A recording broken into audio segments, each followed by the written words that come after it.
তিন ফরজ। গোসলের তিন ফরজ। গোসলের ফরজ তিনটি। গোসলের ফরজ তিনটি। 1 নম্বর গড়গড়া সহ কুলি করা। 1 নম্বর গড়গড়া সহ কুলি করা। 2 নম্বর নাকের ভিতর পানি দেওয়া। 2 নম্বর নাকের ভিতর পানি দেওয়া। 2 নম্বর নাকের ভেতর পানি দেওয়া। 2 নম্বর নাকের ভিতর পানি দেওয়া। 3 নম্বর সমস্ত শরীর একবার ধৌত করা।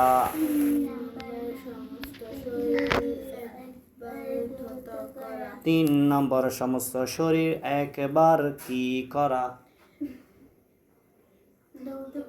ধৌত করা মানে ধুয়ে ফেলা। একবার কি করা? ধৌত করা।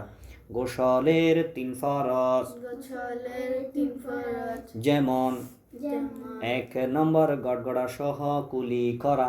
1 নম্বর গড়গড়া সহ কুলি করা। 2 নম্বর নাকের ভেতর পানি দেওয়া। 2 নম্বর নাকের ভিতর পানি দেওয়া। 3 নম্বর সমস্ত শরীর একবার ধৌত করা। 3 নম্বর সমস্ত শরীর একবার